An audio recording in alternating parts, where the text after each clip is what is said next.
Guys, if you have garlic scapes in your garden, make this right now.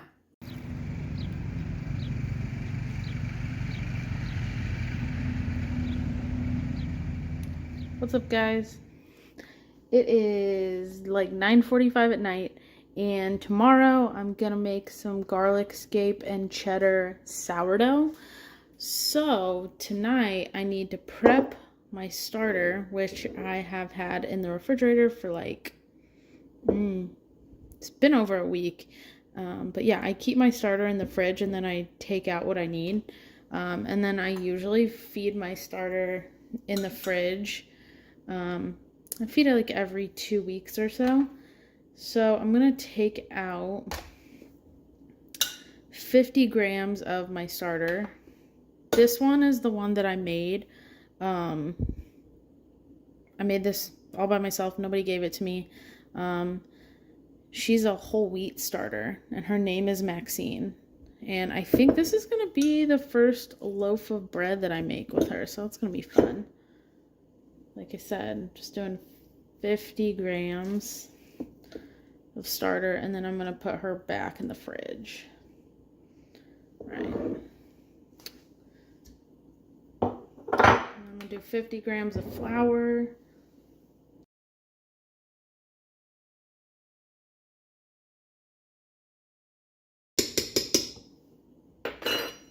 And then I'm going to do 50 grams of water. I just use water from the tap. A lot of people say not to do that, but I've never had an issue. So that's what I'm going to do.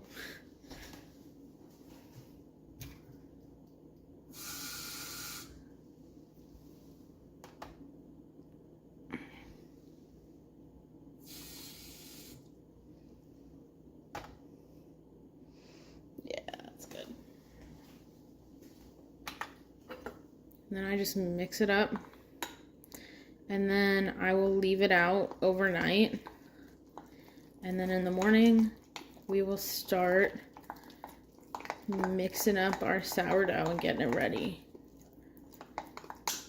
Yeah, that's what it looks like tonight. And I'll show you guys what it looks like tomorrow. What's up, guys? This is the starter the next day. So you're going to want to feed your starter anywhere from 4 to 12 hours before you plan on making bread. As you saw, I did this last night and it looks fantastic. So, like I said, we're going to be making garlic, scape, cheddar sourdough. And I really like the cheddar from Trader Joe's. So we're just going to hop in the car and go get some cheddar from Trader Joe's.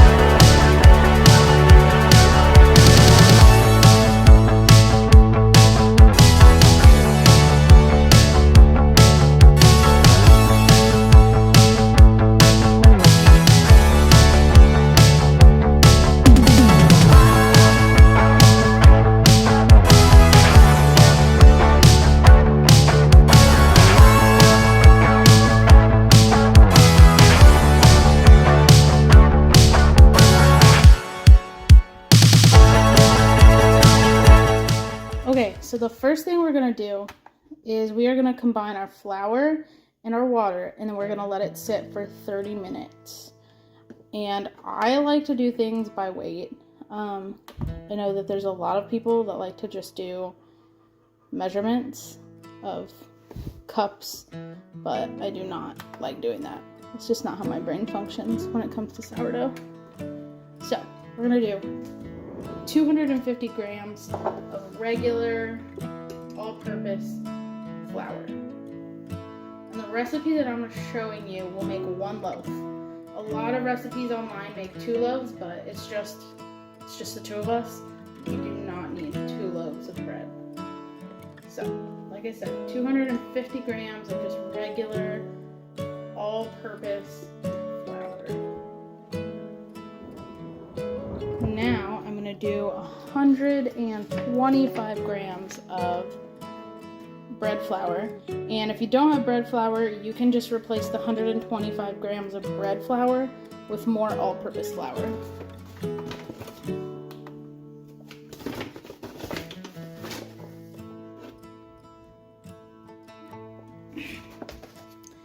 And next, we are going to do 100 grams of whole wheat flour.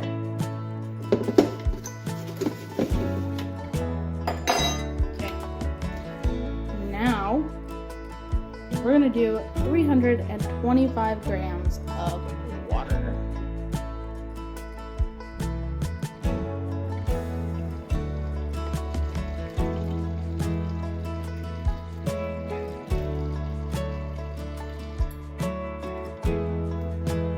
Alright, now I'm just going to stir this up and let it sit for 30 minutes, covered. And when I come back after 30 minutes, we're going to add the salt and the starter.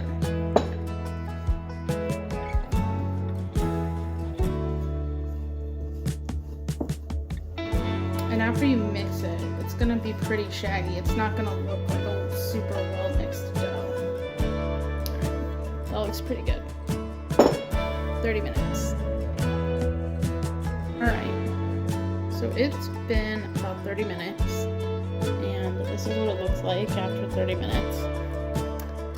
Next thing we're gonna do, let's tear that out, is add 100 grams of your active starter. The recipe that I follow says 100 grams, but I like to do like 110 to 120. That's just a preference thing. So I'm probably going to add about 110 to this. I'm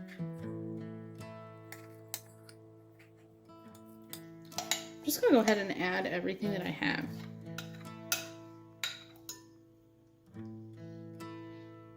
That's 130. So we're just going to go with it. It's going to be extra sourdough. Now, I'm just gonna get some wet hands, kind of mix it in, and it is gonna be super, super, super sticky, but it will all come together in the end. Alright, now I'm gonna add 10 grams of salt. You can use any kind of salt you want, at least in my opinion. You can use any kind of salt you want.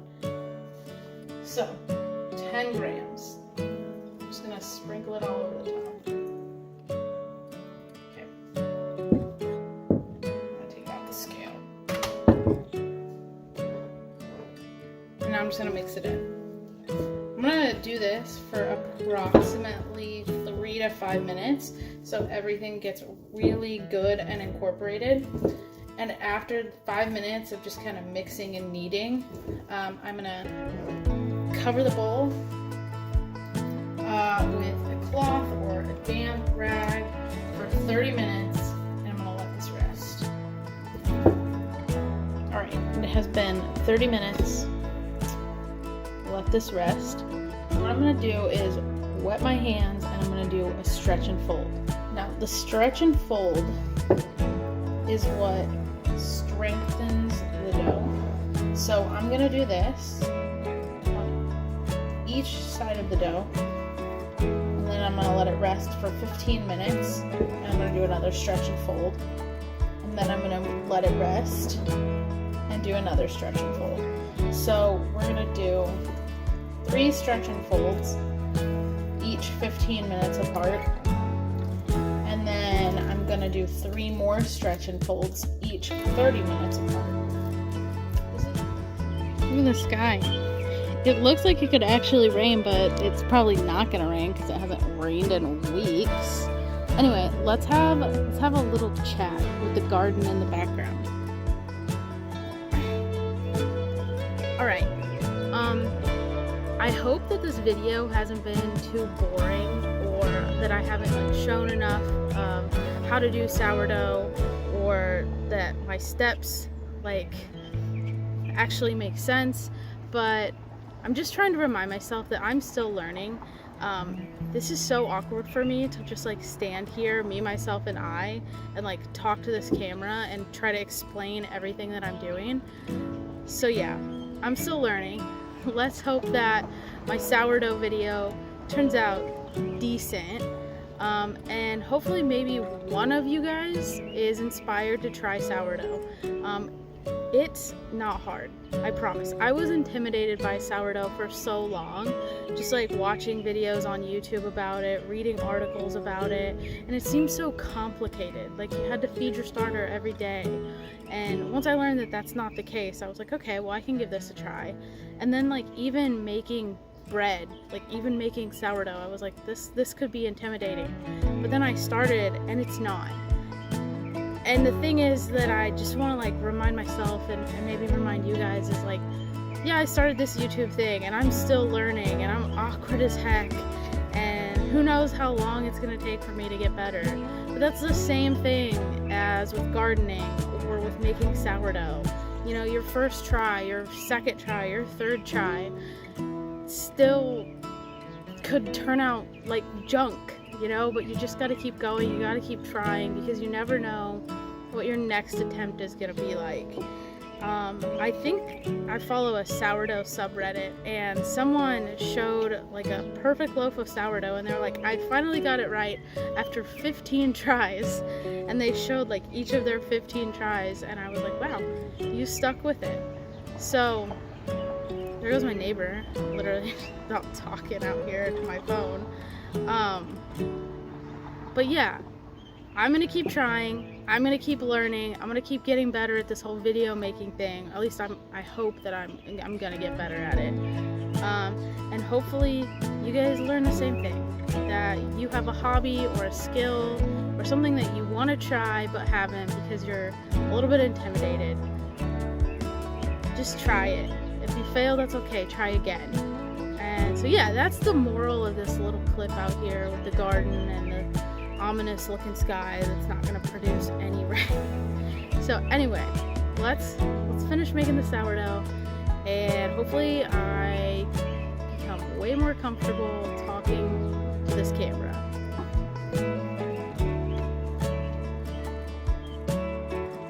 Right, I just finished 4 stretch and folds. The first 3 were done 15 minutes apart, and then the last one that I did, the 4th one, was 30 minutes after I did the 3rd one. And now I have my scapes that I picked yesterday. I just vacuum packed them, keep them fresh. Cut them open. I'm gonna slice them up pretty finely so we don't get giant chunks in the bread. But if you like giant chunks, then more power to you.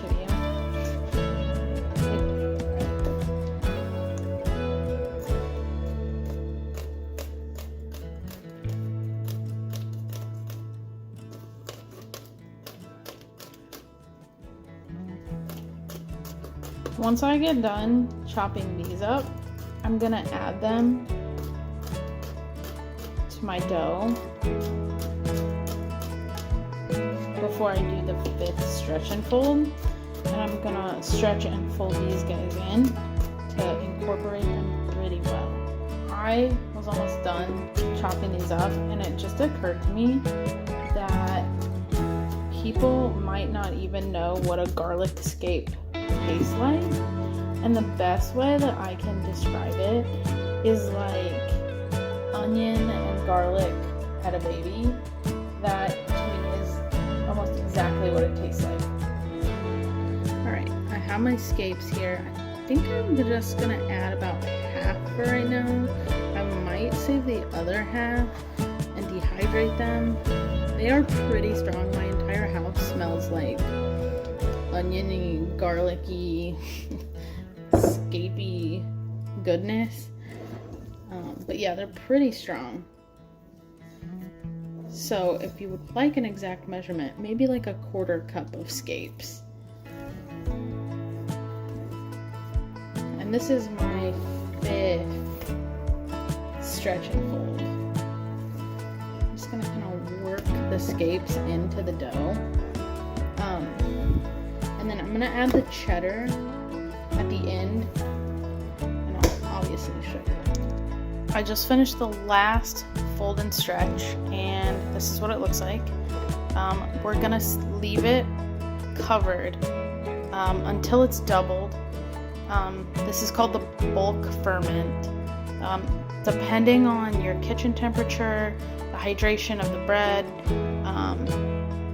just kind of depends on how long it's going to take for it to double in size. But it's a warm day, it's 91 degrees, so I expect it's going to take an hour and a half to 2 hours of bulk ferment time until it doubles. And once that's done, I'll show you guys what it looks like, and I'll tell you how long it actually took. Okay, it's been about 2 hours, and this is what it looks like now. It's definitely doubled in size. So what I'm gonna do now is take my cheddar, and I'm gonna dice it up into small cubes. I'm gonna dump it out onto this floured surface.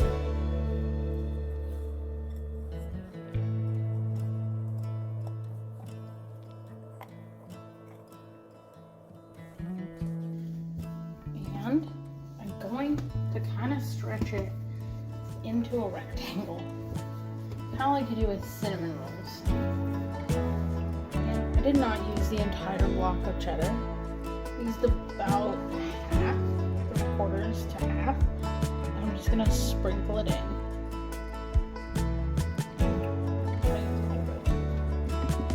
Okay.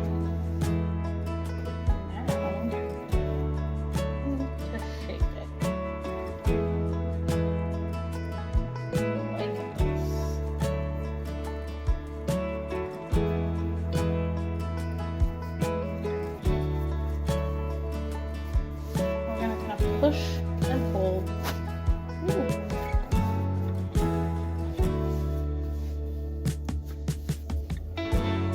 So we get a nice round loaf. Sorry, I keep hitting the camera. You can see all the scapes in there. You can see the cheddar. So after we do this, I'm gonna leave it sitting here for about 20 minutes so the top gets not sticky. It looks really good. Okay, I'm gonna leave it sitting here for about 20 minutes and then we'll be back to it. Alright, it's been about 30 minutes or so. This isn't sticky anymore, which is what we want. The next thing we're gonna do is we're gonna flip this over, shape it one more time, and then put it in the Banneton basket. Can't really see. It's like this. If you don't have one of these, which you definitely do not need one, just use a regular like mixing bowl with a cloth on the inside that's been floured. It works just the same. I'm gonna flip this over. Spread it out again. Fold, over. Shape it one more time. Look at those bubbles. Shape it one more time. Get a basket. We're gonna flip it in. We're gonna cover it again.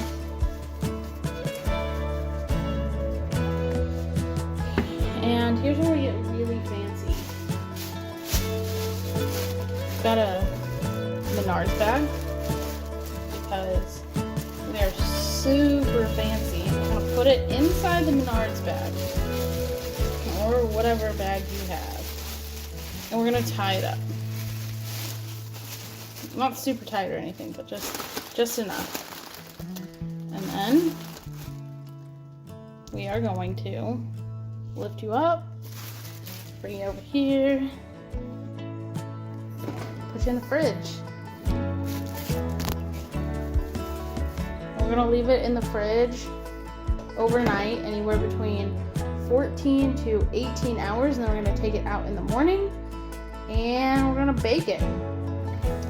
Alright guys, so it's the next morning. I have had my Dutch oven preheating in the oven at 500 degrees for 1 hour. I'm gonna drop it to 450 degrees, and then we're gonna get our bread out. All right, I have just pulled my bread out of the refrigerator. I'm gonna take this cover off.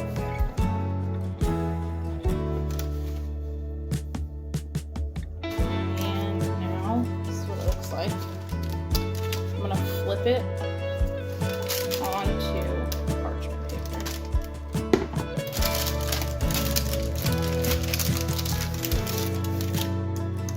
Looks like it'll be pretty good. All right, now that I've done that, okay, I'm gonna take the lid off.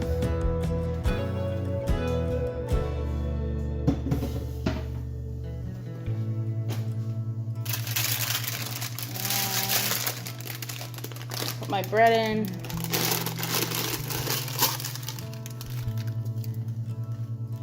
Put the lid back on. And like I said, I have my oven preheating with this in it at 500 degrees for 1 hour, and then I just dropped the oven to 450 degrees. So cover this, put it in the oven at 450 degrees. Okay, so it's been about 17 minutes at 450. I'm gonna take the lid off. It smells so good. I'm gonna take the lid off. That's what it looks like so far. And I'm going to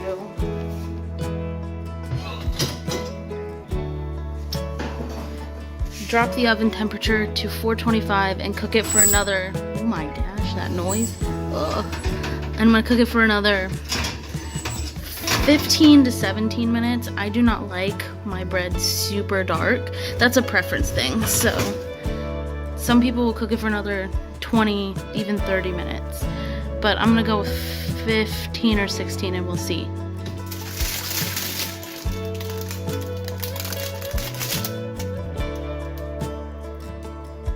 All right, as good as this looks, unfortunately, we have to wait like an hour to cut into it. So let's wait. All right, it's been an hour.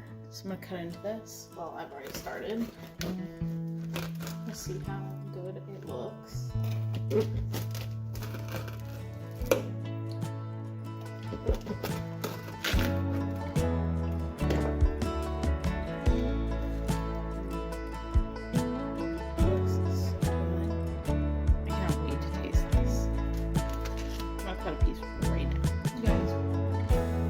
Garlic scapes in your garden,